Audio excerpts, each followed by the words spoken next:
नमस्कार, मी पंजाब डक. आज आहे 12 मार्च 2026.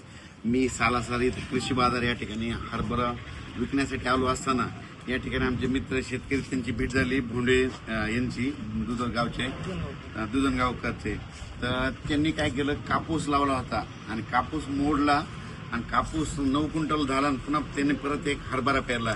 आणि एकरी किती पेरला आपण त्यांच्याकडूनच विचारून घेऊ.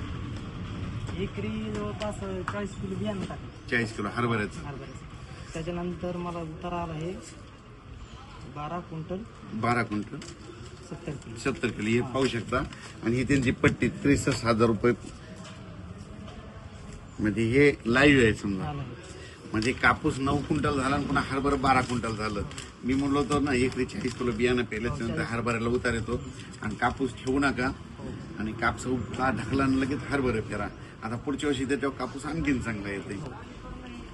गाव हे गाव दुधनगाव हे परभणी जिल्ह्यामध्ये, तालुका जिल्हा परभणी, तालुका जिंतूर जिल्हा परभणी. तालुका जिंतूर जिल्हा परभणी. धन्यवाद.